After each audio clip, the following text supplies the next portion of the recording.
and welcome back, everyone. This is the Friday evening session of Art and Code Homemade.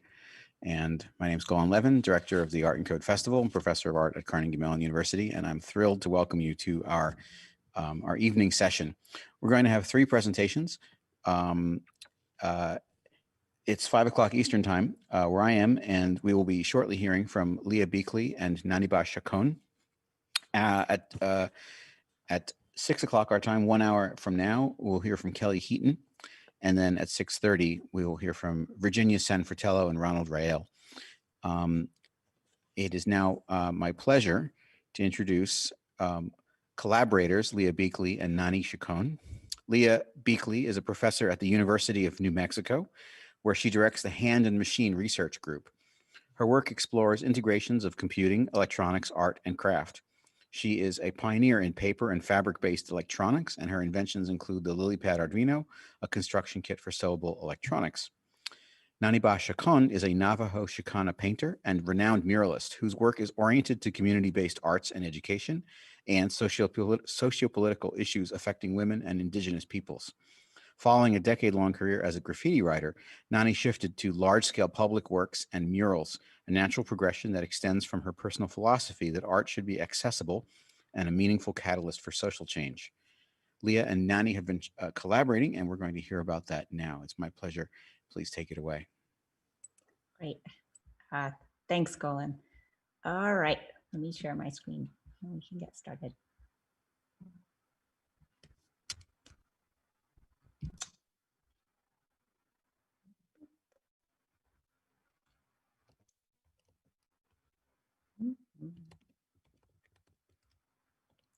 Sorry, we'll get there.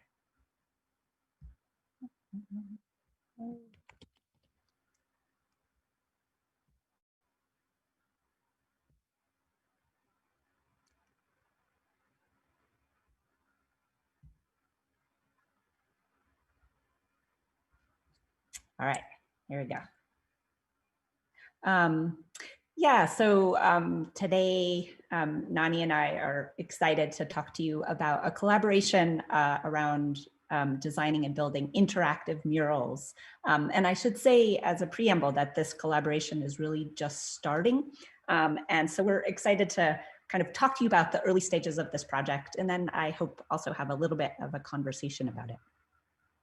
I'm going to give a short overview of my work and some of the precursors to this project, and then Nani and I will kind of trade off and go back and forth. So just a little bit about me and my work.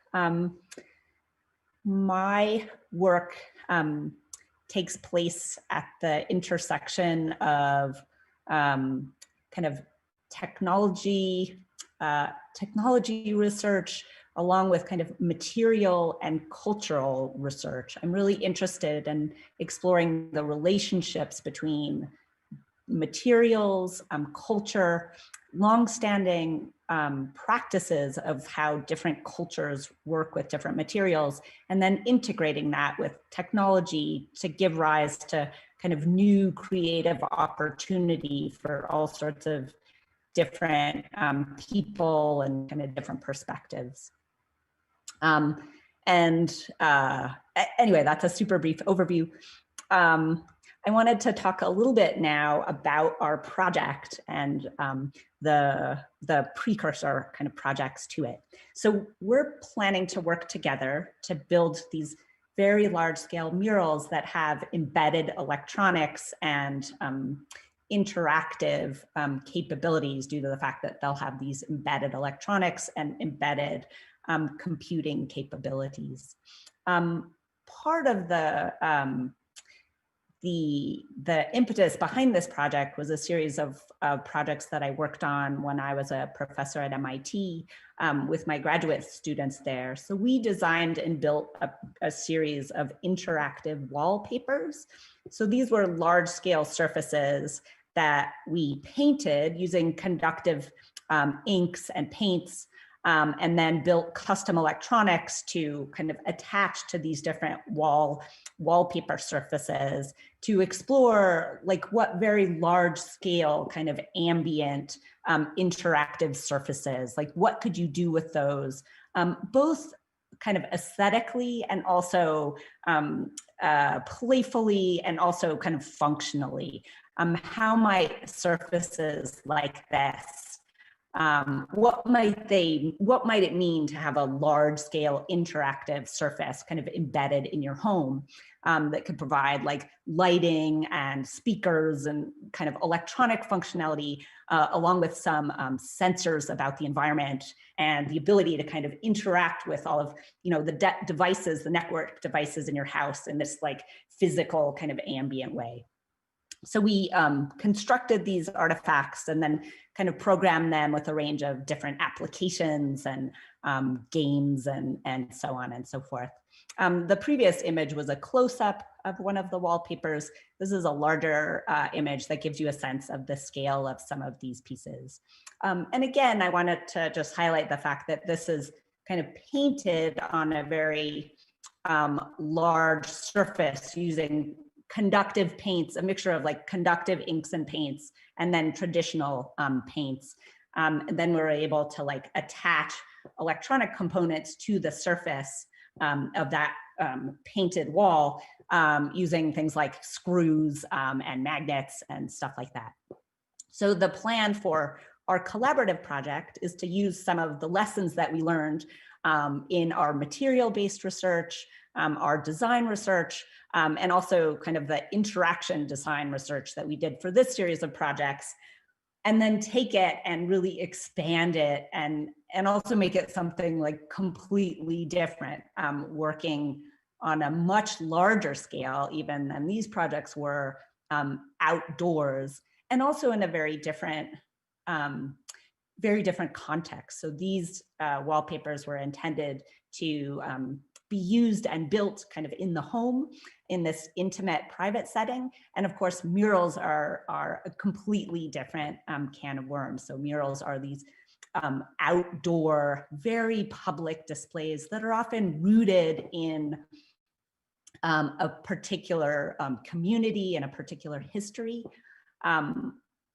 Oftentimes, and I'll hand things over to Nani in a second and she can talk more about all of this, but oftentimes murals can communicate in an almost narrative way, something about the history or kind of important kind of cultural context of a particular community. And that is very different from what you would expect from the wallpaper in your home. So we are just starting again to think about how all of these different threads come together. I might talk a little bit more about this in a second, but I'll mention that one of them, an ongoing one for me, is an interest in and excitement about the materials that go into this project and the meaning of those materials along with the meaning of this larger project.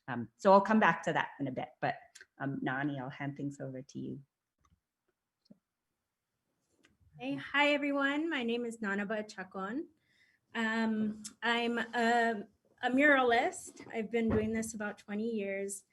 And right now the focus of my work is doing large scale pieces that are community based and site specific. And what I do with these works is I like them to work less in the way that a traditional mural works in kind of a historical context that kind of gives the narrative to maybe a story or a history of people's, and really use this platform and this medium to provide questions, to provide a question that then the community comes to answer.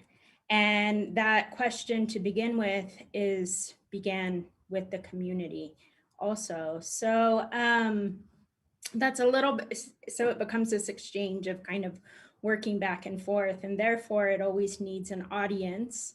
And I think that murals, creating work in this way, murals work the best for this medium because they are completely accessible. This piece right here is, I put this slide in here because this is actually an arts and technology piece that I had created about 10 years ago. And it's titled she taught us to weave, and it's manifestations of Spider Woman. Spider Woman is a deity that taught Dene people to weave, which was really a tool of sustenance. And this mural itself was embedded by a low-powered FM radio. So that way it was transmitting. And really wanted to think about the context of using tools and using the idea of the electromagnetic spectrum as a way to, one, kind of act as a trap, that you always have this viewer in front of you, that a captive audience. And then what is that spectrum kind of imposing on them? So what it's actually transmitting is a prayer. And I collaborated with my sister. My sister does, she builds transmitters. And we had, it's funny, this is just kind of a side tangent, is we had kind of looked into the materials that Leah had mentioned just a second ago and like had no idea how to use them. So we kind of guerrillaed wiring this and hooking up some solar panels on the roof and building a transmitter outside. So you could go to the next one.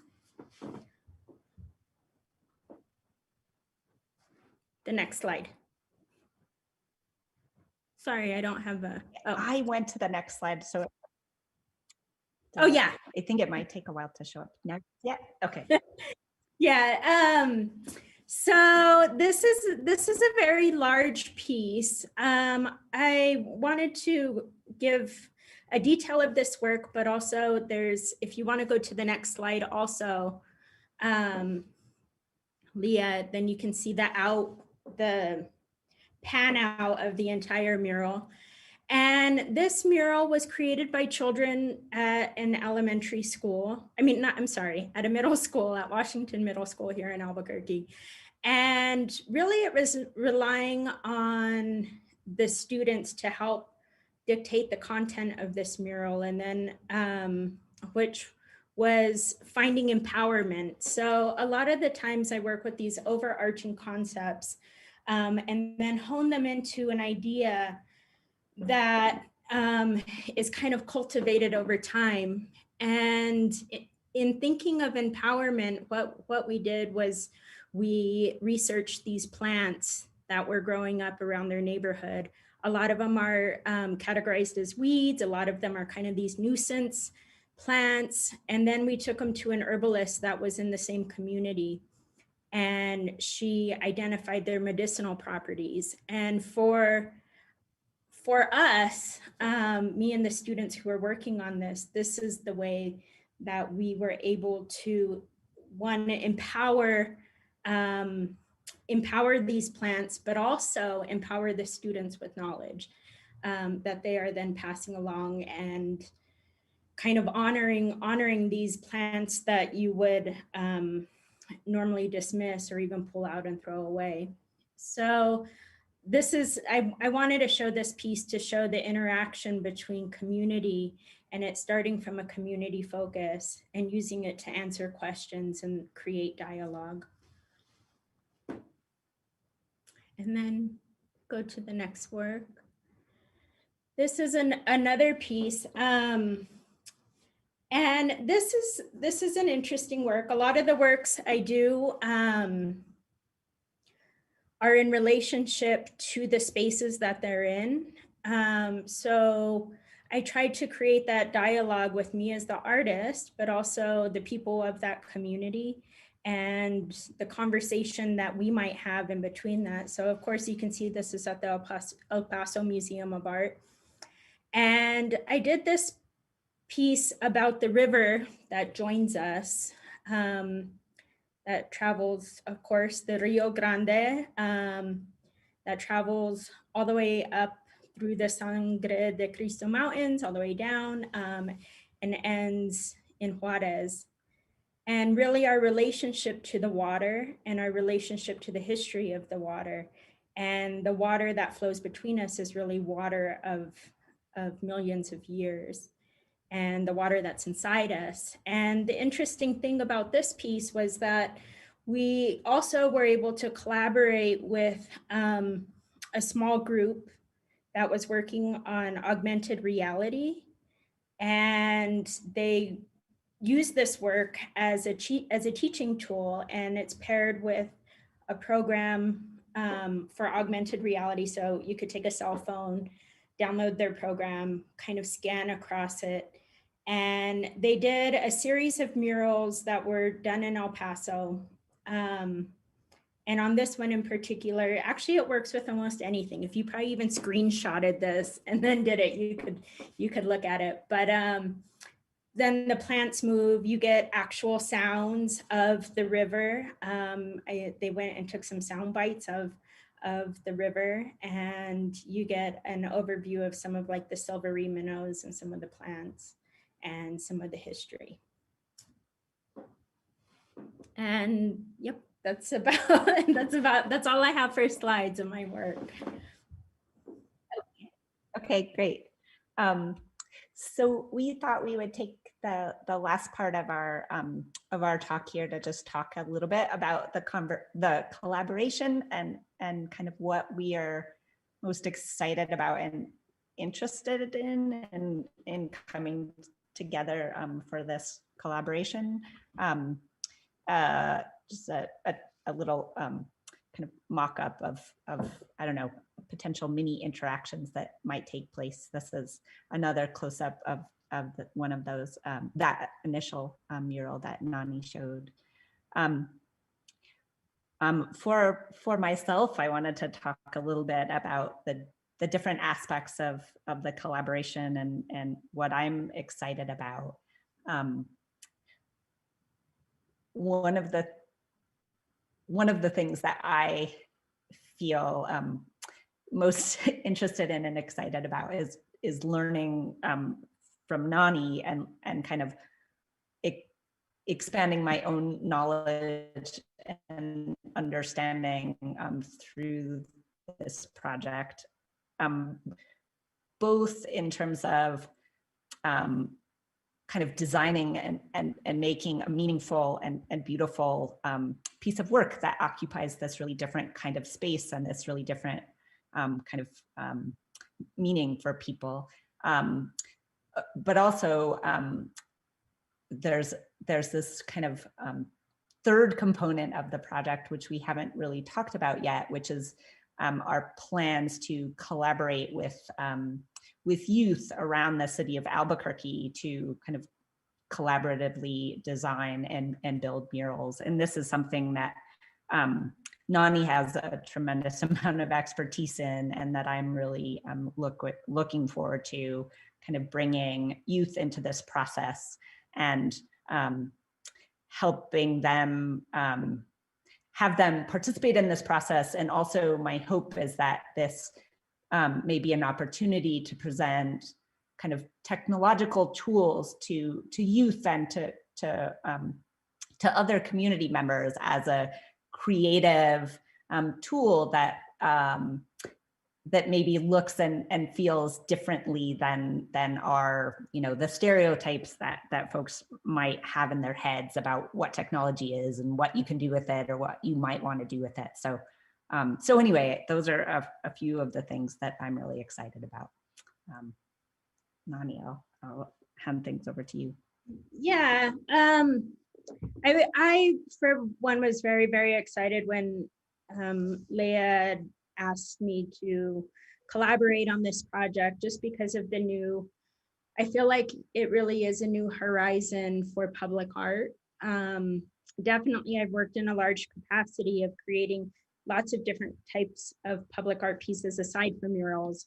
And I am really interested in what technological components can add to content and the way that we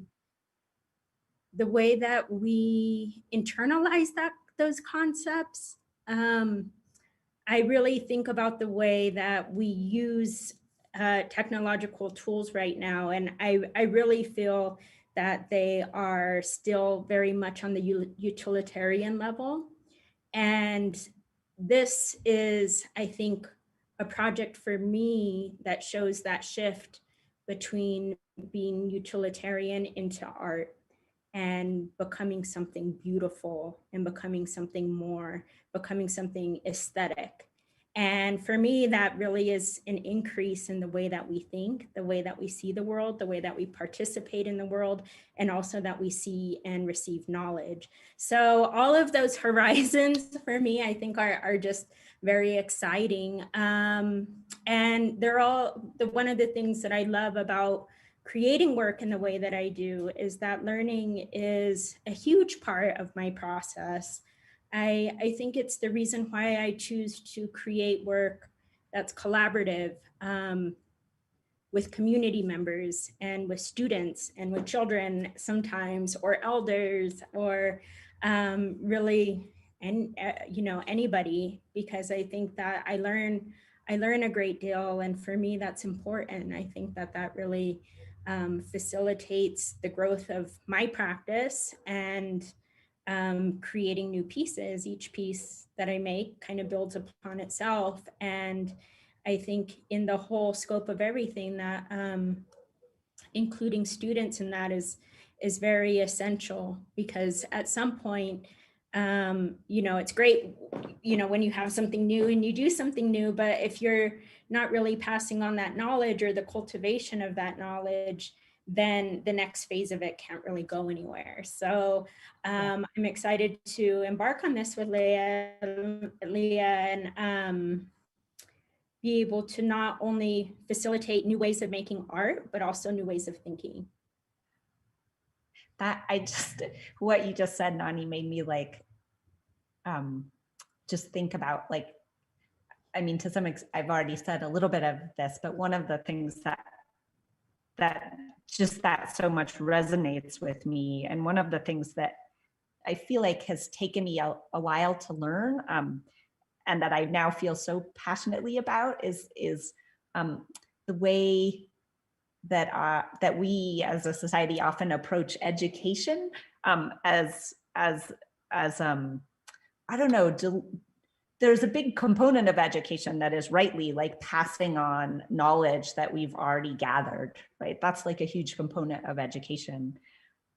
But I also think a wonderful, often like overlooked opportunities in education are like involving new people in like genuinely new work and genuinely like new exploratory processes. And one of the things that I'm most excited about for this project is to be involving like kids and youth in this project from the very beginning, in developing like this weird technology that has never existed and we're not sure we really know how to build, and having them be part of that genuine like technological and artistic like discovery process from the ground floor is something I'm just really excited about, and I think is just an exciting and really fulfilling way to approach education in general. So I'm excited about that. Yeah, I agree. I also have a background in education, and that's always been kind of, when I agree with you in that it's often overlooked and not valued sometimes. Sometimes we can get even stuck in the tropes of the way that teaching is facilitated. But yeah, I'm also really interested in, you know, every now and then, just to let the audience kind of in on a little bit in on where we are in the process, even though it's quite new, is like hearing the capabilities that are even possible. And for me, thinking about a wall that can, of course, I look at public art as being interactive, that you need an active audience to participate in it. We see a lot of public art pieces on the internet, but it's like, go out in the world and look at them, because they're meant to be experienced on large scale. I think that that's the impact of seeing work like that. But to think about the capabilities that technology will have in our public spaces, and for that to be accessible. And, you know, Leah kind of touching on that with how, you know, at the first attempt, it was really about creating some, she had made a prototype that was wallpaper in a home, but really reaching upon that and thinking about the accessibility of that. It shouldn't be limited to like one person or one household, that really it should be kind of out there for everybody. And for me, that's really important, because that then kind of breaches on the way that we begin to think as a society, the way that we begin to think as people, and how we are bringing together and cultivating concepts within that.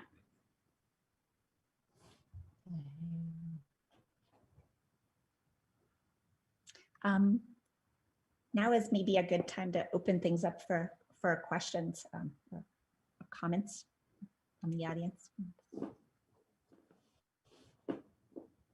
And here I am. Thank you so much, Nani and Leah. There are a bunch of great questions coming up in the chat here. I have a question I'd like to start with, which is sort of based on my own intuitions as a person who creates interactive art. It seems like there's multiple scales at play here in your eventual collaboration. I mean, Nani, as a muralist, you're used to making things that are to be perceived from actually a fairly significant distance. And at that scale, augmented reality could make sense with, a phone or something like that kind of, but Leah, you're accustomed to making things that are tangible and up close, and in the wall-like work that you've made, it's like you're really up there. And in the picture you just showed, there's a person who's sort of like right up against the wall. And I'm curious what sorts of thoughts you're having about whether the mural is something that people interact with or experience in this technologized way or in this expanded way from far away or from up close, or even both, or how you're bridging the kind of scales. And especially Nani, because this could be very new for you. If you're have you made murals before that people could appreciate or interact with or experience from way up close with like little details that they can kind of read? Yeah. I mean, the work that I showed of course is, a lot of them are they're pretty large scale. Like, I think two of them that I showed you are, they're both 20 feet high and over 100 feet long. But yeah, walls come in all shape and sizes. And I think that the walls that we're currently looking at are ones that are on like the pedestrian level, ones that would be on a sidewalk. And actually that is the size that actually, I think in a cityscape or in somewhere where there's a lot of pedestrian traffic, those are pretty tangible size of walls. And the design process is different, I mean, even in creating a mural, you create for what you can see and what you can experience. Some walls are meant, larger ones, of course, you're going to be larger with detail and content and the way that you design that. And with a smaller wall, you have a lot more, you have a lot more intimate of an audience, and the detail is a lot more intricate. Yeah, so I design for the space that's needed. Other questions sort of related to that. What are some ways that you wish people could interact with a mural that you don't have technologies for yet? Oh, that's so hard. I don't know. I don't know what yeah, I mean, I think that there's so much with, for me, it's like really that tangibility, right? And I think that's 2D art is always just meant to be looked at. But what other ways can we internalize that? Maybe thinking about sound and sound capabilities. I think sometimes I'm interested in the way that like we bridge concepts and the way that concepts can come together to create different meanings. I don't know if that makes sense, but maybe the way that sound or light isn't just used as like, something that is kind of entertaining, but really something that adds to the content and adds to the facilitation of the question or the work itself. There are Go ahead. sorry, Leah, then go ahead. Yeah, the chat is hopping with great questions. Please go ahead. Okay. Oh, just a quick comment to that. I mean, and this, which is to push back on the premise of the question a little bit. I think one of the things that I think is a wonderful and fruitful way of working, and that I'm looking forward to Nani, is that the existing technology, we have a beautiful, rich palette, and we've just never played with it in this context. And there's so much to do there with like the tech, with the materials that we have at hand. And I think the most interesting thing here is not some fancy new technology. It's actually in the integration and then the conversation and in thinking about things like, you know, about kind of what we can actually build right now. And anyway, like to me, that's more interesting place to put attention, which, not that the other thing isn't interesting, but that, yeah. But I think, yeah. Another question, sorry? Way to put it. Thank you, Leah. Another question from the chat, and this is really about the content in a way of such a mural. The person asks, given recent controversies around Confederate statues, how do you think that a technology-based mural could open up new opportunities for engaging public acceptance of or criticism around public arts symbolism? Like, are there ways in which you could, the technologies and the augmentation could open up, you know, greater access to the critical content? Right. Yeah, I mean, I absolutely do. I think one of, it's hard to base, I think all public art into the realm of what the purpose of Confederate statues was for. And I think that there is like this slippery slope that begins to talk about like public art is kind of, you know, a bit being offensive, or we should take it down or not take it down, or what's really being said. And for me, that's the technology side, and the artist side is why the integration of community and community collaborators is so important, is that whether we're using technology, whether we're using just paint, that we are facilitating this content in a conscientious way that is layered. And that really begins from not trying to tell anybody a history or uphold, you know, somebody we think is important or should be upheld, but really that content is coming from the community itself, and that it's made in that conscientious way, of kind of being maybe a feedback loop of something. That's my intention with work, is that it's made to express a dialogue that is then giving out something and then receiving something, which in a weird way is kind of like a technological pun also, but but like, you know, that's the way that I think about the works that we're creating. So I absolutely think that public art in general, but also that the facilitation of these technological components can do that. And sorry. Just a little comment also. One of the things that is interesting about this project that we're encountering already is not only the physical large scale, but the time scale as well, is like over long periods of time. So working on a project that will be installed over the course of many years. We're starting, for example, to do technical material tests just to see if our electronics can withstand like the outside environment over long periods of time, like over the course of many years.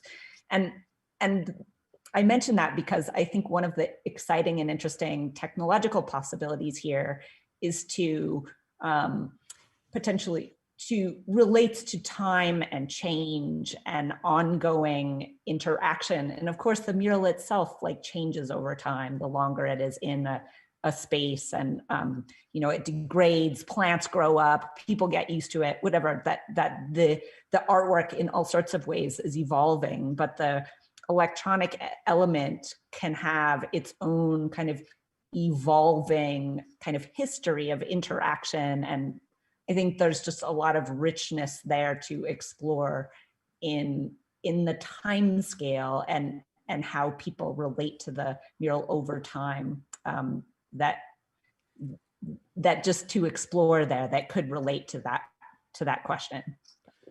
Leah, one thing that wasn't, I don't think it was explicitly mentioned in your presentation together was how did you two meet, or how this arise? I mean, I realize you're both in New Mexico, but how did this come together? Leah found me in email. I mean, this like general project is, I've had this like, since we kind of worked on the wallpaper project, I've been like, oh, I'd really love to try working on a mural project at some point. But like, I don't know, I can't do that like by myself. Like I would need a great collaborator. And so, so when I came to New Mexico, I like just asked people that I knew, like, do you know any muralists who might be interested in collaborating with me and whose, you know, sensibilities, like we would have a good alignment there and rapport and stuff. And so that's, a friend of mine recommended Nani, and then I looked at her work and I was like, oh, it's so gorgeous. And so, yeah. And so I was really happy that she was interested too. So. I'm going to field maybe two more questions, and then we'll wrap it up. So Nani, how do you manage all of the sort of hands involved in the work of making a mural? It seems it's not just for a community. Often it's by a community or communities involved in making it happen. Something that's 100 feet long, 20 feet high. It's not, you're not painting it all only by yourself, right? I mean, so tell us about like the process. But and also how that process might be wrinkled in an interesting way by the new collaboration as well. Well, so I do have a background in teaching, and I think a lot of the mural process, like in these larger pieces that are 100 feet long, I often have an assistant, and they are already, you know, they're already painters, so there isn't too much. Of course, there's always a teaching capacity in there.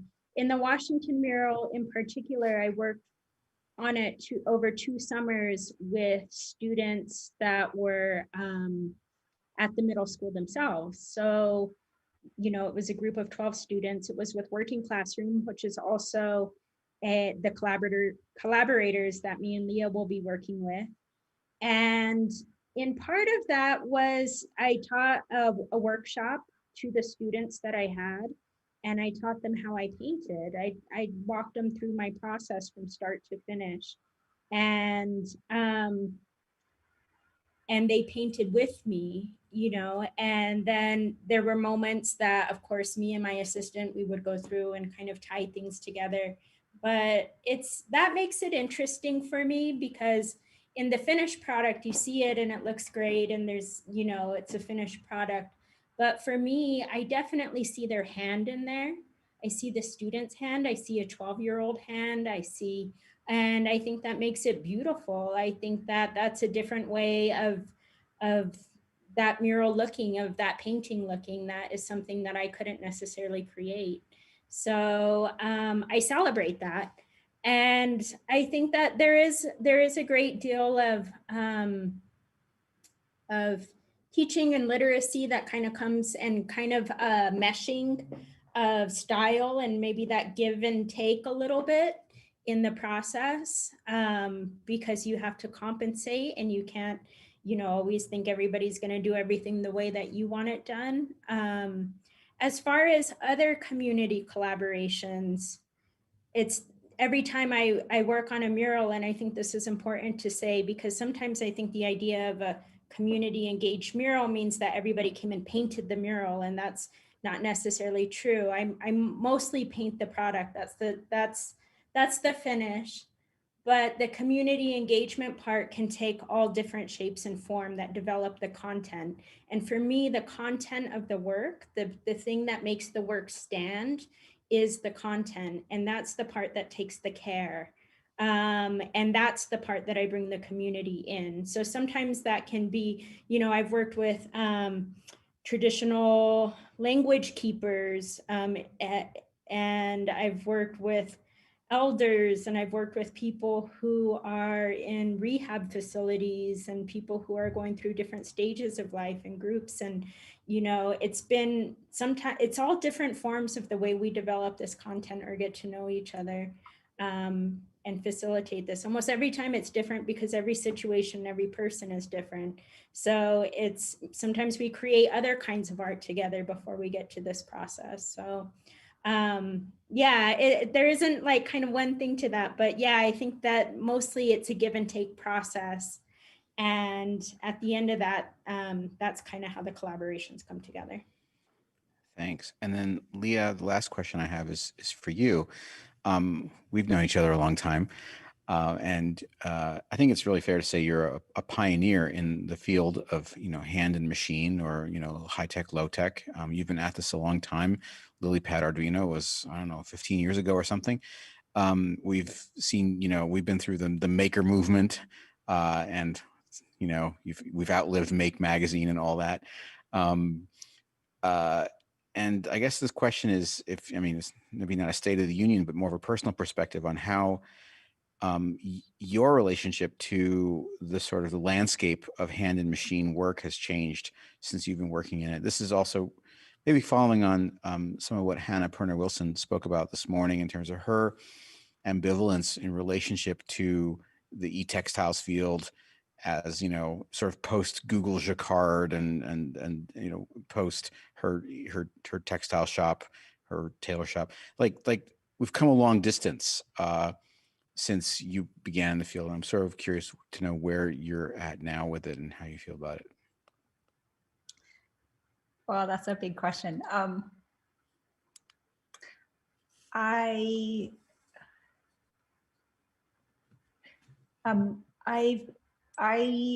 I would say I feel really happy and excited. I feel I don't want to, when I started doing this kind of work, again, like now that's been a long time ago, like it felt like what I was doing was really weird and there weren't very many people exploring things like this. And now that's really not true. There's, I think, a vibrant, beautiful work happening at these intersections all over the place. And that is really incredibly just delightful. I don't know that I can take any credit for that per se. Like, I feel like there have been all sorts of things that have led to that outcome. I mean, a lot of like the coining of the word STEAM and work that has happened under that umbrella. Seeing some of the foundational work, and, you know, I think despite some of my criticisms of Make and stuff, like the, you know, maker movement helped get a lot of stuff like out into the larger world outside of just like academic research labs, and that has been really exciting and interesting to watch happen. So I share, I think, Hannah's and Hannah is such a brilliant and an amazing artist and person and technologist and everything. I share some of her ambivalence about e-textiles in particular. I feel essentially no ambivalence about this landscape of finding creative ways to work with technology and engage, you know, long-standing like making practices and a range of materials kind of in like our work with technology. And I think I think there's tremendous, there remain like incredible creative opportunities there for, art and design, but also for just like technology development. I think a lot of the most exciting work in HCI and in design, frankly, is happening at these intersections, kind of blending what we know about, making with all sorts of different materials and kind of blending that with new technologies. So anyway, I feel very, remain like super excited about and engaged with this larger field. I think, again, there are specific projects where if you stay in the domain too long, like I get restless. E-textiles is one of them. I just assume like I don't want to do that anymore, basically.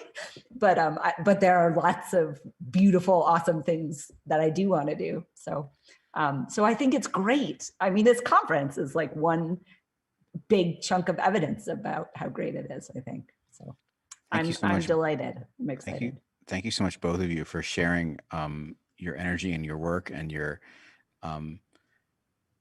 just we're all, this is going to be very portentous and very exciting collaboration. It's lovely to see it at this early stage. We're all going to follow along, I'm sure. Thank you so much for sharing your energy and work with us here during short days and dark times. It's really lovely to see this kind of inspirational approach. So with that, I want to thank Leah and Nani. Thank you so much for joining us today here at Art and Code.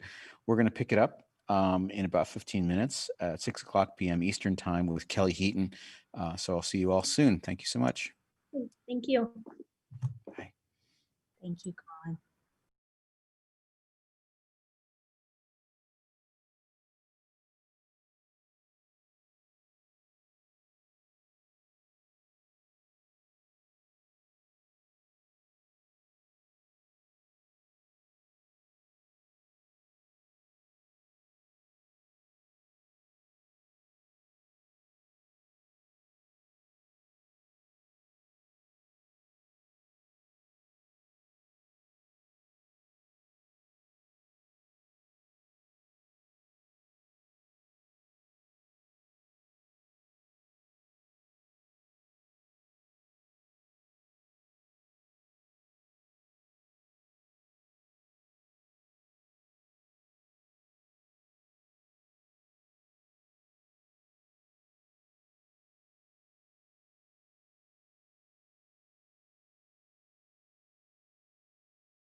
Welcome back, everyone. I'm Golan Levin, Director of the Art and Code Festival and Professor of Art here at Carnegie Mellon. And it's my distinct pleasure to introduce to you our next speaker, Kelly Heaton, who is a Virginia-based mixed media artist working at the intersection of visual art and electrical engineering. Heaton's sculptures and printed circuit boards depict familiar scenes of nature intersected with blinking, chirping electronics that seem oddly alive. Kelly Heaton also creates artisanal perfume. It's my pleasure to introduce Kelly Heaton. Hi, everybody. Thank you so much for having me. It's great to be here. I'm going to get started. Well, so what I want to do for the thread of my talk is to help you understand how I make my circuit boards that generate bird song and also look like birds. But before I jump directly to that, I'm going to give you a little background on why I'm doing this in the first place.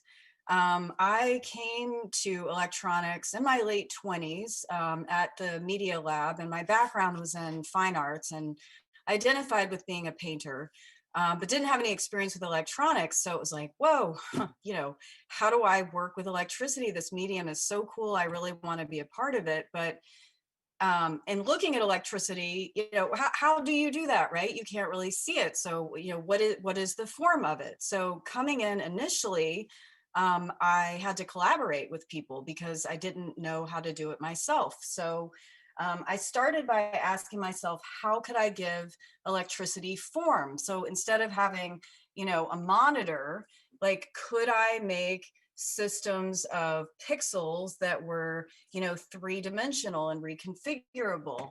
And then could I have, for example, an artist's palette that instead of mixing paint, mixes colors of light? And I worked with an engineer named Stephen Gray on this, and that was great. But still, as an artist, I felt like I'm not really touching the electricity. I'm not getting into what it really is. So that led me to looking at how can I learn electronics. And so, you know, many of you seen these familiar diagrams of schematics and circuit boards, and they meant nothing to me, right? Because I didn't speak electrical engineering initially. And I couldn't help but to see, when I would look at those diagrams, I would see things like this is an acupuncture diagram. And I'd be like, wow, you know, it seems kind of like it's the same thing. So that led me to looking at other types of electronic devices, such as the Furby. He's looking kind of sad, sorry. That I would, you know, for example, would remove the brain and put it in another location. And I turned bunches of Furbies into a large sculpture that mirrors your body in Furby. So that was cool. And as I was doing it, I spent a lot of time like a naturalist looking into the circuitry of the Furby and analyzing it as though it were an animal, because in my mind it seemed to be. And I couldn't get around this idea that, you know, the electricity that flows through computers is like the electricity that flows through bodies, and it brings computers to life, it brings animals, it brings me to life. Like, that's fascinating to me. This is a diagram that I made later on, actually, when I was working with perfume, where I indicated the chakras in bodies with all this energy flowing around. And to me, that things like that look like circuits. So anyway, so that's where I came from. But as I began to deepen my practice of electrical engineering and get a little bit better at making things, I wanted to be able to make my own devices, not just modify Furbies or Elmos or whatever, but make my own devices that were lifelike. So that started me on a path. It was very long, 20 plus years of exploring how you make lifelike circuits. And I had my first successes with insects. So this is leading to birds, right? But chirping insects are simpler. And then from there, I increased the complexity and was able to get some sounds that sound, you know, kind of like birdsong. So I'm going to show you how I do that at my electronics bench, and then moving on to my screen printing studio, which is where I add the visual element of the circuit boards.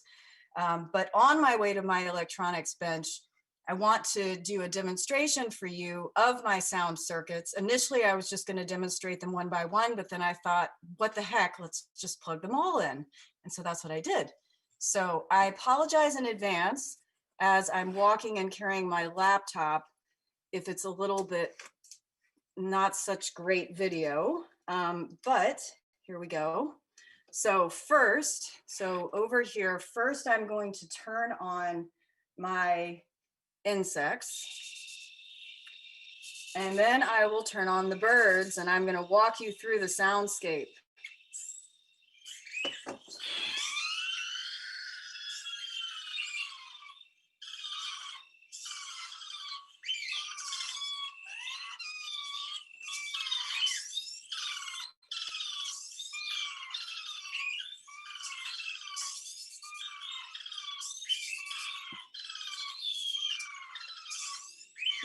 Now, as I'm walking around this side, these are my perfume bottles. Yes, I make perfume, and I'm sorry that I can't really get into that today. It's not enough time for that. But to say that I experience electricity and the flow of electricity through circuits is vibration.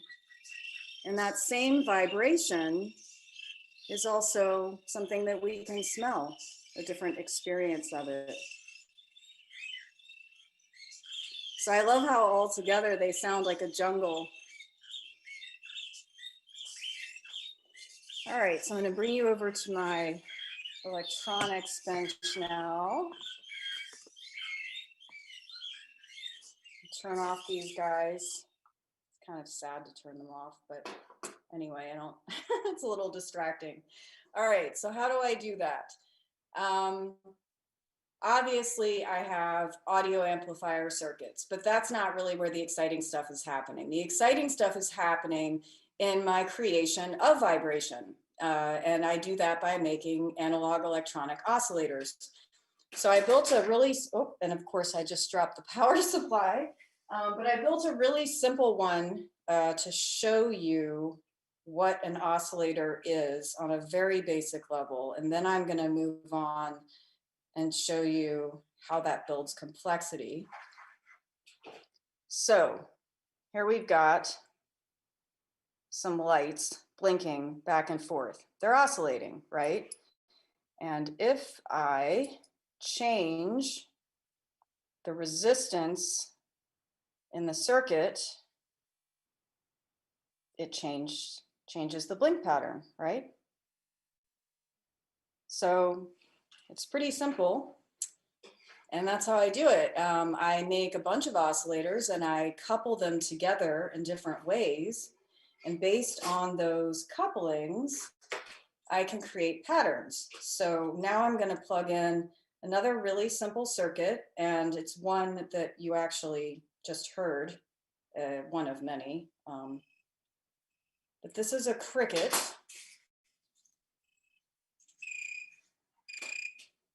Oops, upside down cricket. So the pattern of the light that you see there is showing you the oscillation that's happening in the circuit using the same components that I used in the simple blinking light before. The only difference here is that I have the audio out, and I also have a second oscillator that's controlling the timbre of the chirp. So instead of just a boring kind of fire alarm beep, beep, a sine wave sound, I'm adding vibration to the quality of the sound, and that's what makes it sound more of that nice chirp tone. There's one other thing I wanted to point out here, since this is a conference about homemade, but oops, the light's bad here. Let's see. So that yellow circuit board here and my piezo disc, which I have in a little styrofoam egg cup because it works really well to amplify the sound. That is something that I built by myself, not because I'm crazy about making my own speakers, but because Radio Shack used to make these wonderful piezoelectric buzzers, and then they stopped, and suddenly my insects didn't chirp like I wanted them to. So I made my own.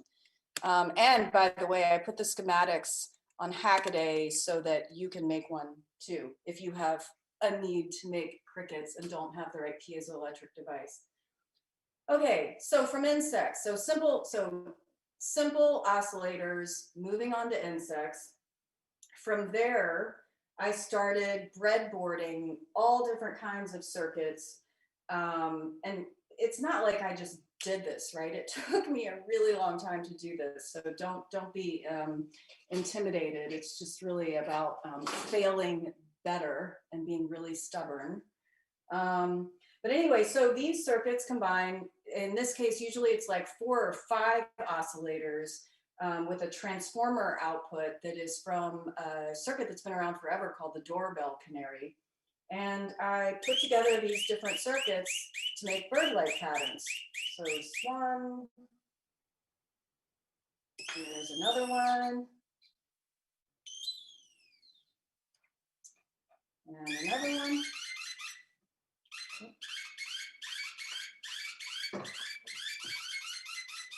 I'll hold this up so you can see it. My super dirty breadboard, wires going everywhere. So, I'll go back to this one for a second because I wanted to just show you that one of the cool things about using a breadboard like this, actually, this is actually demonstrating why I wanted to move on and make circuit boards, because the wires get loose and it's easy to break stuff. But if I just plug and unplug the wires in different patterns, I can create different songs. So I love that. And I thought, well, all right, I got to get away from these being, oh, and by the way, sorry, before I move on, I wanted to just point out this little transparent guy right here, which you saw in the large bird sculpture. I don't know if you caught that, but the circuits that I just demonstrated for you are what I pack up inside of these little transparent birds. So yeah, this is fun. It's great, but they break so easily. It's difficult to reproduce. It's often very difficult for me to even extract a schematic from it, just because the complexity of the wires and so forth, it's really easy to make a mistake. So I decided it would behoove me to make it as simple as possible. So I had elements then that I could bricolage together to be able to make my birds and my insects faster. So that led me to this project, Deepfake Bird Song, where I broke out 5 different oscillators, and then the sound circuitry is all inside of the bird. And I did that, again, just really for my own purposes, but also hopefully that it makes it easier for others to understand. So this guy, same idea. There are adjustable resistors in here inside of the circuit that will change the quality of the bird song. All right, so from there, getting that circuit figured out, I was able to come up with a schematic and put it into a circuit board. So this is the same circuit that you just saw. In some sort of weird mode.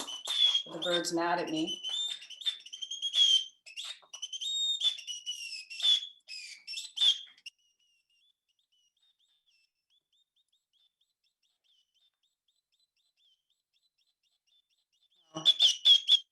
In some sort of like really angry bird mode.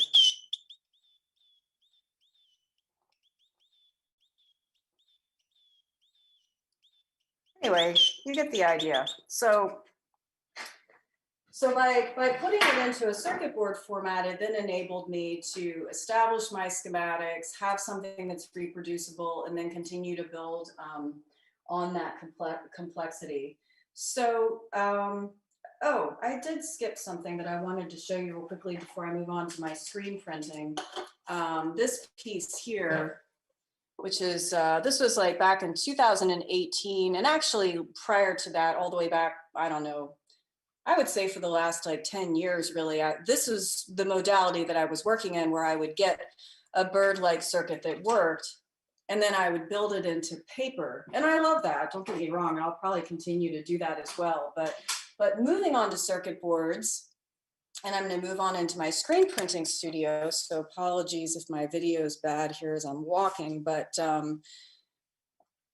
circuit boards are beautiful. And I really, I don't know why it took me so long to get the idea. I guess because I was just so focused on trying to learn the electronics in the first place. But once I moved on to the idea of designing circuit boards, it was like, oh my gosh, the traces, they have such wonderful geometric patterns. And I love how they reference like, you know, ornamental design from so many different cultures and chinoiserie elements. And it's just beautiful, the possibilities aesthetically with circuit traces.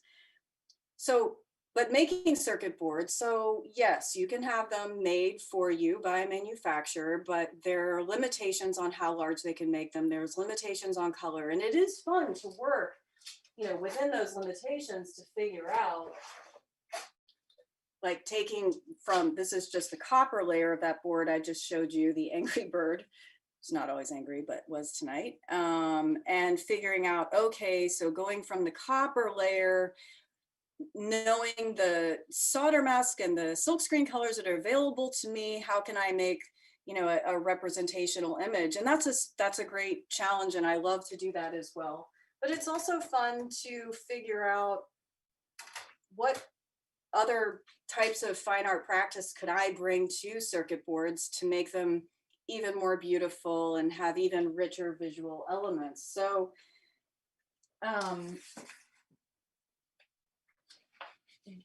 this is a set of, oops, it's falling apart, of transparencies that I produce on a film printer that I have here in my studio. And using these layers, I can add colors to, well, in this case, a print. So the same art that can be used to generate a circuit board can also be used to generate a print. And that opens up all kinds of really cool possibilities, because the more complexity I can add with color, for example, this is not a functional print per se, but you can see that the birds are caged inside of a circuit board, right? And that circuit board actually generates parrot songs, but no circuit manufacturer is going to give you all of this color, and plus it's on paper, and so there's like a lot of aesthetic richness that I really love. And so from there, what I'm working on now is to figure out how to push the circuit element even further, both aesthetically. These are, you know, traces in I'll show you up close. I'll explain to you in a minute why the holes are there, but you can see this is it's canvas on a panel that where I've laser cut the holes out. And this is why, if you see there, I'm adding circuit elements back in. So here's the little cricket that you saw before. I can put my circuits back into these holes. And then there's this whole world of possibility open to me, because at that point, you know, I can paint and I can screen print and I can incorporate my electronics into it. So that's the direction I'm taking my practice now, and I'm really excited about it. So I want to show you one other thing over here, because, you know, if you're going to make circuit boards, why not make them really big, right? So I'll show you this guy.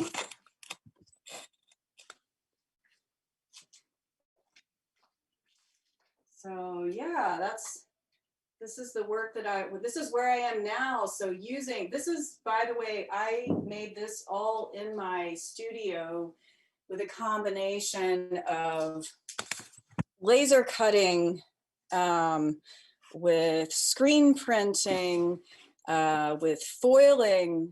For example, so this print here that I recently made for Creative Capital has foil that I ironed onto. They use this to make t-shirts. So I've just been looking for ways to, to find materials and media and methods from various different sources that I can then pull together to achieve this like lush, beautiful circuit board effect, but also have the functional electronics.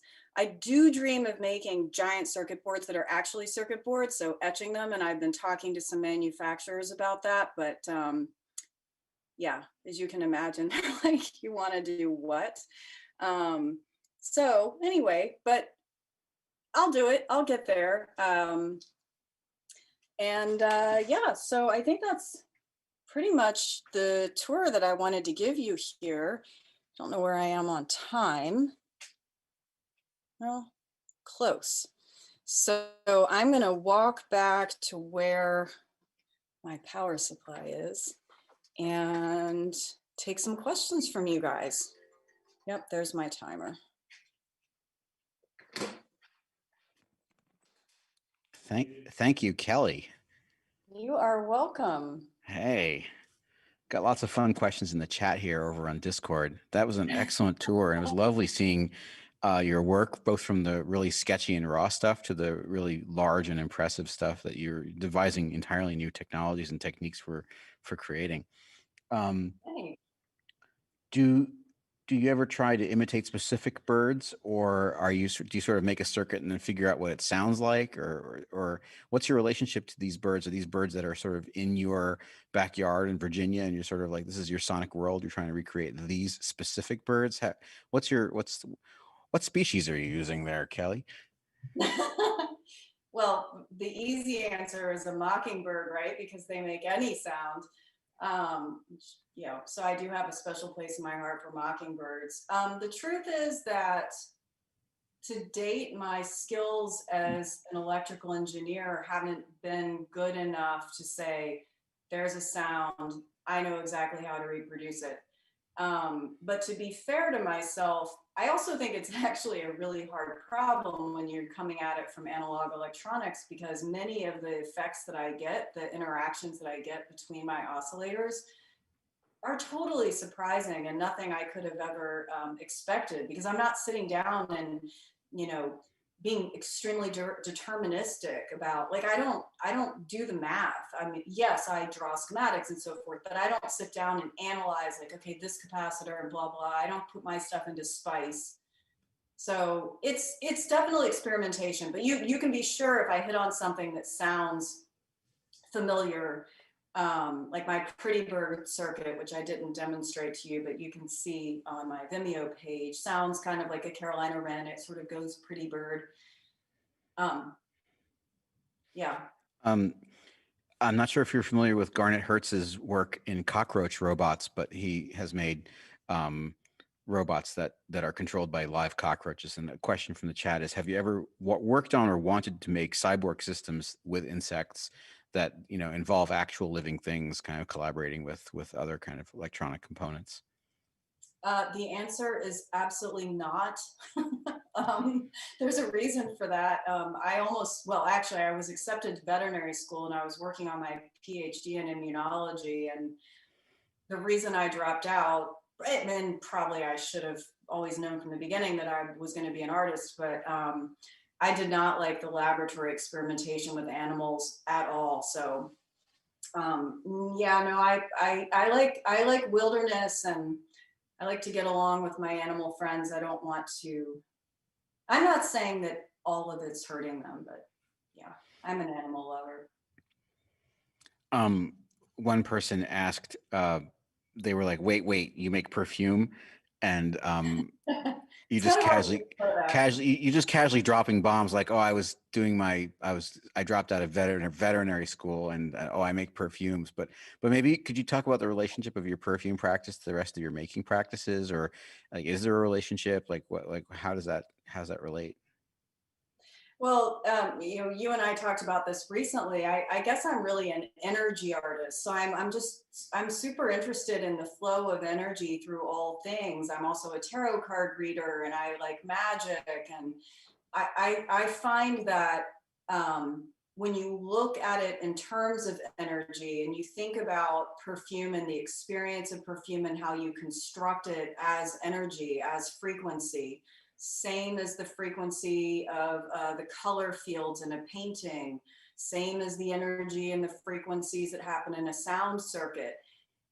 Ultimately, it's all about the energy and the vibration. And I think that's really the crux of where I focus my creativity. I think this is excellent for now. We're at basically at time. So I want to thank you so much, Kelly, for giving us this incredible view onto your creative practice and your studio. It's lovely. This term energy artist is something where people are mulling over. It's just a delight to also visit your space and to get this kind of intimate tour. Thank you so much. I hope you get to enjoy the rest of the festival now that you've taken us. Thank you so much for having me. Thank you. Absolutely. Thank you. Folks, we're going to break there in about 4 minutes. We're going to begin with Virginia Sanfratello and Ronald Rael from the Emerging Objects group. So we'll catch up again in just a few minutes. Thanks, everyone. Thank you.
And we're back.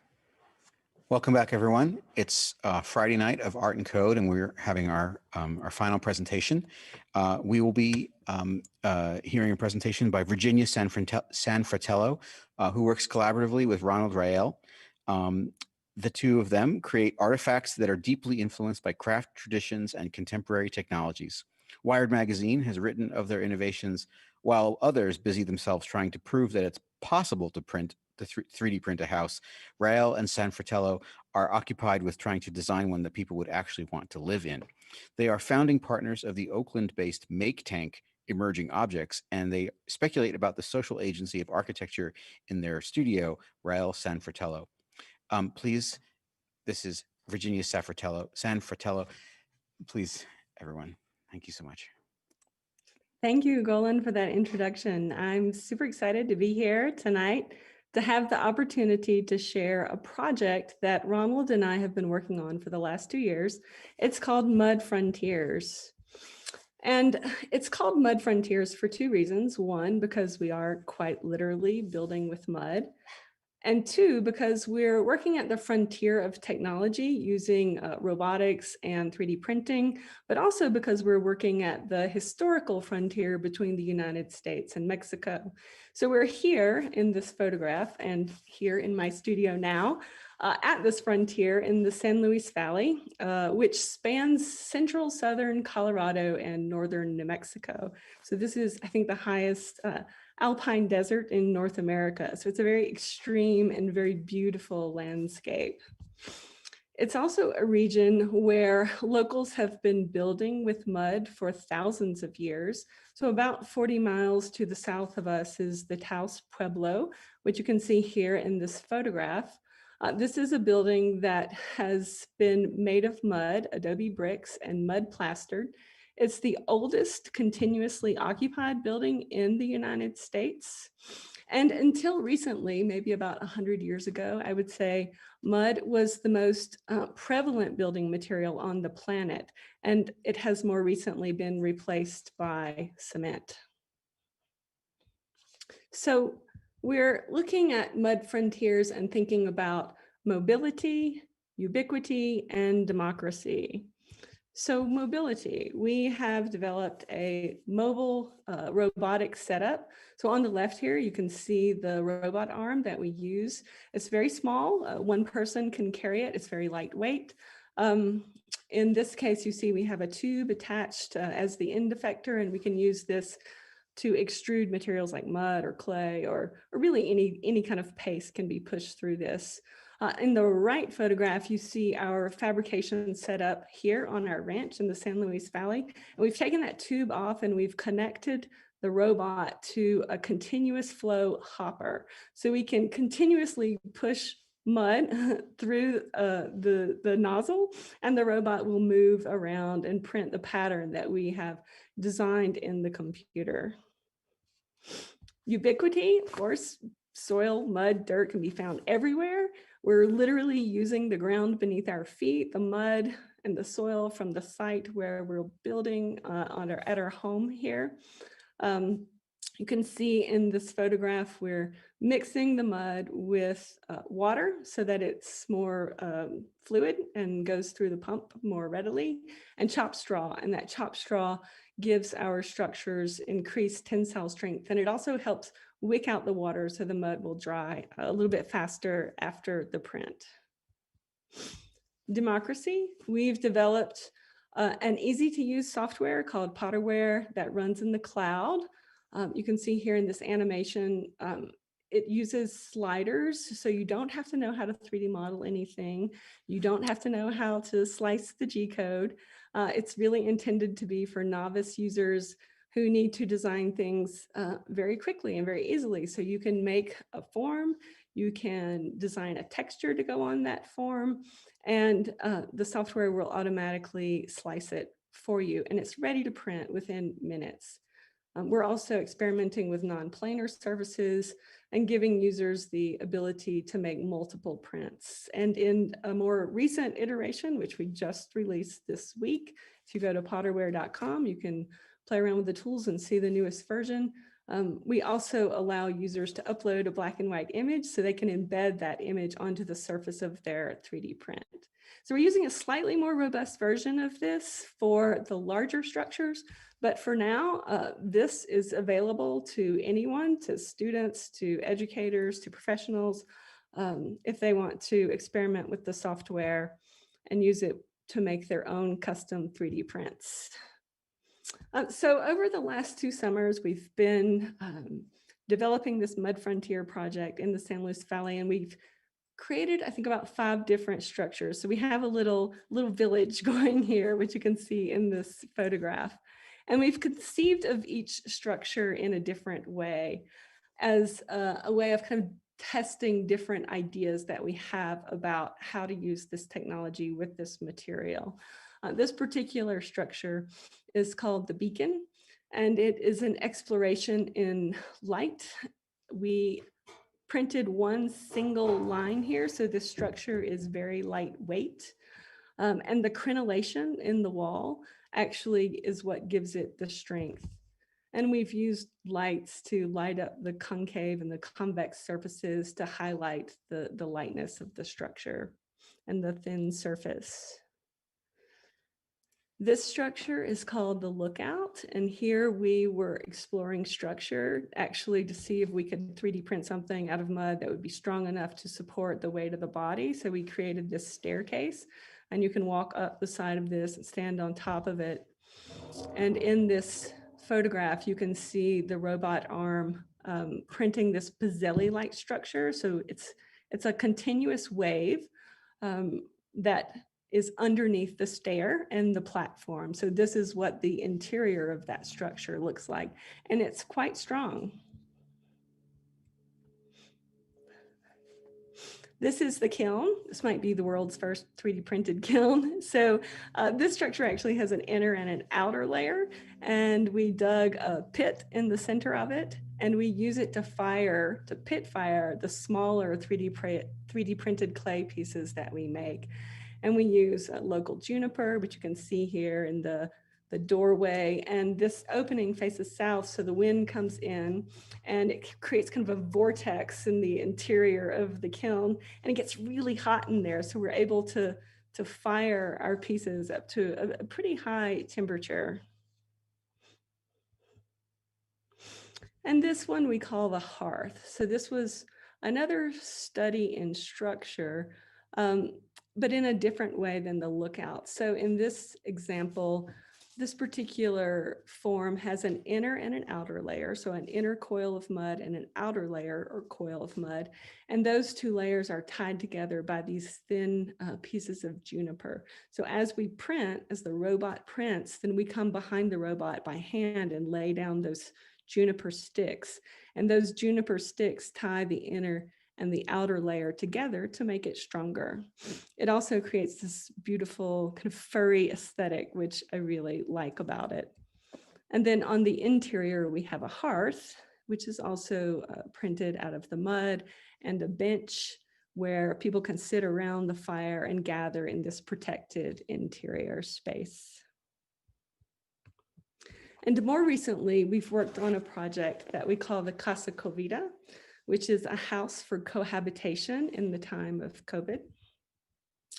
And in this project, we've extended the logic. So instead of just printing one form at a time, we're now able to print multiple kind of consecutive forms through the creation of this 4th rail, which is this wooden element you see, which allows us to move the robot on a horizontal axis. So instead of printing, I think we can print about 16 to 18 inches high at a time. And then we have to stop and let it dry. So instead of waiting 4 or 5 hours for that to dry, we can just move the robot and start printing again. Print another 18 inches, move the robot horizontally again, print another 18 inches, let it dry. And our fabrication setup is really dependent on climate and weather. We can print, 16 or 18 inches. And if it's a sunny, windy day, like you see in this photograph here, we can wait 2 or 3 hours for the mud to dry, and then we can start printing on top of it. But if it's a cloudy day, maybe it's a little bit rainy, we might have to wait 12 or 18 hours before we can print again. So we're really dependent on the climate. So, and we have to work very, very closely and tangentially with the weather. So we've created these 3 rooms that are adjacent to each other in the Casa Covida. And the room you see here is the entrance. It has a hearth and seating. This room we're in now will be a room for bathing. And the room we started in, where the camera was, will be a room for sleeping. And in this video, you can see how we are using the robot to create 2 layers. And this is because as the walls come up, they create a frustum, or a truncated dome type shape with an oculus at the top. And as that outer wall leans in, it's supported by the inner wall. And the frequency of that inner wall is twice what the outer wall is, so that those waves will touch and support each other as they continue up. In addition to extending the reach of the robot horizontally, we've done it vertically as well. So the robot arm itself is only about 6 feet tall. So we built this plywood box so we could lift the robot up and print to heights, for example, 12 feet tall, which is what this particular structure is. And the robot has Wi-Fi, so you can see my partner Ronald there using his smartphone to drive the robot. So it's very, very mobile and easy to use. Another innovation in the Casa Covida is the use of lintels. So if you look closely in the photograph, you can see a black piece of wood. It's a piece of beetle kill pine from the beetle kill infested woods here surrounding us in the San Juan Mountains that we've charred black, and then we've printed on top of it. So this allows us to create openings in the walls. And here, the very last layer, each dome has an oculus on top, which allows for kind of beautiful framed views of the sky. And this is the current state of the Casa Covida. This is the entry where we have the hearth with a fire in it. And we've developed custom textiles for the benches. You can see the door to the exterior. And the kind of beautiful textured surfaces that are created by these sine waves on the interior wall. This is the room for bathing. The bathtub is made out of a water tank that the ranchers use to water their cattle with here in the valley. And it's surrounded by polished river rocks, with of course this beautiful view to the sky through the oculus. And then the room for sleeping is clad with these local sheepskin pelts and custom textiles. On the eve of Smithsonian Magazine's 40th anniversary, they made 40 predictions for the future. And number 1 on that list was that sophisticated buildings of the future would be made out of mud. And it's our aim through this research to make that prediction come true.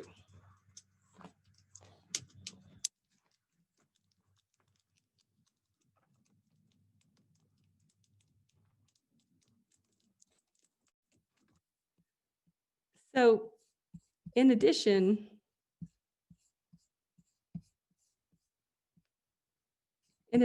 to the work that we're doing out in the field, we're also developing smaller objects for the interior of the Casa Covida. So using the 3D printer, which you can see here behind me, we're also printing objects that we can cook with. So we have here a tagine. To show you this. So this tagine is printed out of micaceous clay from New Mexico. And the clay is incredibly beautiful when it's fired in kiln. It turns this orange color, and it has these little flecks of mica in it. I don't know if you can see it on the screen or not. But the mica, of course, make it a beautiful, sparkly object, but they also do something else. They absorb the thermal shock that the pot receives when you put it on a fire or on a stove. So we've been making these and actually cooking in them. A friend of ours is a local rancher, and we buy a sheep from him every year. So we've been making lamb stew in the tagines. Let me show you another one. This is a bread loaf pan. So this is also 3D printed using the robot. It's also made out of the local micaceous clay from northern New Mexico. But this one is black because it was pit fired in the 3D printed kiln. So when we put it in the ground, we smother it with the juniper and with grasses and remove the oxygen from the place where the piece is being fired, and that causes it to turn black.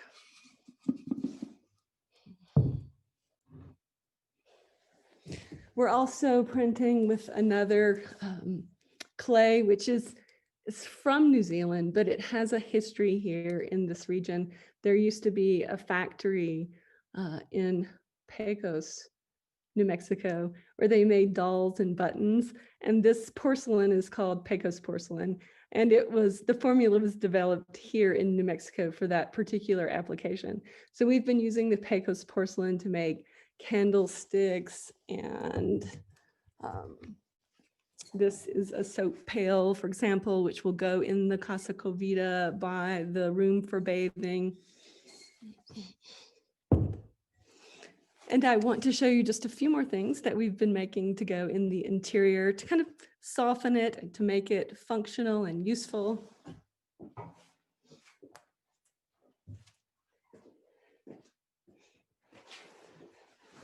So we're working with a local weaver here. His name is Josh Tafoya. Josh has an interesting story. He was a fashion design student in New York and graduated this past May during the shelter in place, and he had to leave school and come back to New Mexico. And he was sharing with us that he came home and he wasn't quite sure what he was going to do because he thought he was going to work for a fashion designer in New York. But he discovered in his return home that he came from a family of weavers. And so his aunt gave him her loom, and he's been using the wool from the local churro sheep to weave clothes and textiles. And so we asked him to weave some pillows and blankets for us that take on these graphic motifs inspired, in this case, by the floor plan of the bathing area within the Casa Covida. And here, in this pillow, you can see the floor plan of the entire casa. So here's the door, here's the hearth, this is the room for bathing, and then this is the room for sleeping. So it's been really lovely and wonderful, I think, to discover local craftspersons, and for us to also realize there's this kind of amazing diversity of material with which we can work. I think the last thing we have to do for the Casa Covida is to make a door. And one of our ideas is to make it out of wood, to use the local beetle kill pine and to char it black. And we also want to make a cast aluminum handle for it. So during this time, we got a pet, a cat, and we realized that, of course, the cat eats a lot. But these cat food cans, these Frisky cans, it turns out are 100% aluminum. So we bought a crucible and 3D printed a master and used those cat food cans to melt them down to make these beautiful aluminum objects from our 3D prints. So the next step in the Casa Covida is to make this hardware, again, using a kind of local material. And that's what's happening now. That's where we are. Thank you. Thank you, Virginia. That was amazing and such a lovely opportunity to see both the objects you're working on, small and large. And so there's a bunch. The Discord chat here is hopping with questions. Everyone's like, "How this?" and you know. So I thought, if you don't mind, I'd just dive in with a few questions here. I think so. I'll speak as someone who, you know, I've worked with 3D printers for a while now, and you just bump them, and they, you know, they get misregistered, and they're pretty finicky, crappy things often. What failures / mishaps have happened working at this large scale, perhaps when nature hasn't cooperated? And a related question to that is sort of, how do you ensure the kind of registrations needed from level to level when you are printing these kinds of things? What Failure. tell us about the Okay. failures, because these Yeah. things look extraordinary, right? Yeah, I mean, there's not that much failure. You know, I think sometimes the mud is too dry, right? And then we it won't get pumped through the hose, right? It gets stuck. And then we have to clean all the mud out, and we have to clean the auger out, and yeah, and that's a problem. It takes a lot of time. You know, suddenly you use 4 or 5 hours because you have to clean everything out. You have to mix the mud. You have to make it more wet. We put dish soap in it, and that helps keep it moving. So that's kind of a solution to that problem. Yeah. So, you know, that I would say that's maybe the biggest problem. One person writes, such beautiful structures, but your mention of the future of mud construction reminded me of a devastating earthquake in Iran, 2003, that was particularly deadly because the buildings were made of mud, and I think probably like unreinforced or something. Can you speak to how seismically sound these mud structures are? Well, we're not in a seismic zone here. So I think, you know, oh, here's the cat, right? So we're not having to deal with that issue here, right? But you can have reinforced mud bricks. I think they do have a little bit of cement in them, and you know, I think you could. I am not an expert on that, so I'm probably not the best person to answer how to make the adobe structures or mud buildings kind of seismically resistant. That is a reason why they're not built in California anymore, for example. Sure. Are more questions about, like, how did you perfect the mud to straw water mix? Was there a traditional craft recipe, or did you sort of tinker with it and experiment with it? Like, how much did you have to adapt for extrusion through a, you know, robot? Yeah, no, that's a really good question.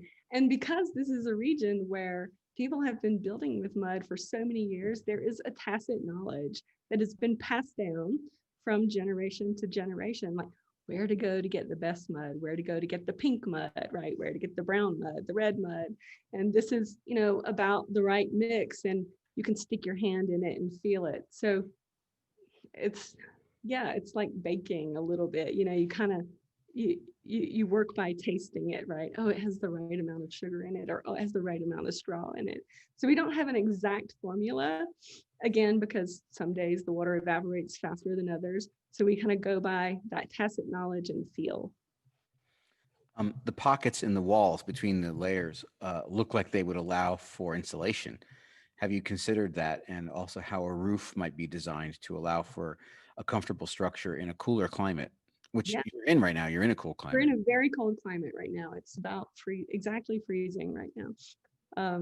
As soon as the sun drops, it's gonna go down to like -10 tonight. But yeah, those spaces in between the waves are air pockets, and we have considered that those would provide excellent insulation, especially, you know, I showed you that Pizzelli structure underneath the stair, which, you know, is probably about 2 feet wide, and a typical adobe wall might be 2 bricks wide, so pretty close to that.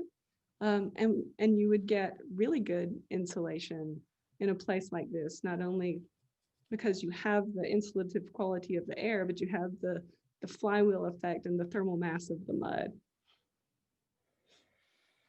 Um, there's many technical questions. How did you, you know, how did you arrive at the wave pattern? But I think you sort of answered that in your talk, where you're sort of saying like the wavy structure gives it a certain strength. Yeah, it's the wavy structure is stronger than a straight line. for sure. Sure. Is there some kind of holy grail or really ambitious thing that you're like, shit, I wish we could do that? Or is the Casa Covita kind of this the project, which is the current holy grail? What's No, there's always more. So we would really, really like to build a bigger robot so we can make bigger rooms. And we would really like to make a functioning house and, button it up with a door that closes and a roof and have plumbing and electrical in it and show that this is really a viable way of building for the future. So you have this ranch or a property. I guess it's probably littered with buildings. And Madeline asks, is there a 3D printed graveyard of 3D printed stuff on your ranch? Like, are there like all these kind of like shanty shack 3D printed blobs that didn't work out? Like, No, because when they collapse, going back to the failures, sometimes things collapse, right? We recycle it. So we scoop it back up and put it back in the printer because it's hard work digging and mixing that mud. you can recycle the mud. Yeah. So you just chop it up and add water. Yes. Whoa. So these structures, they will just melt into the ground. They'll disappear one day.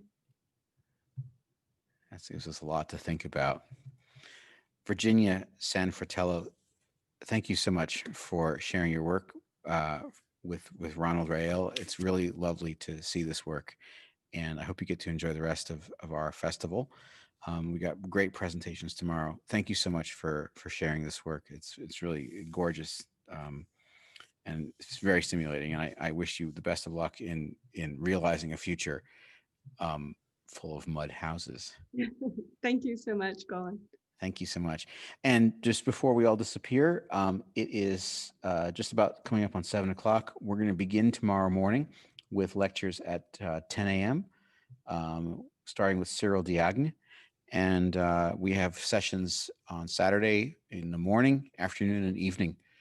So I hope you all can join. And thanks, everyone. And thank you, Virginia. Take care. See you tomorrow.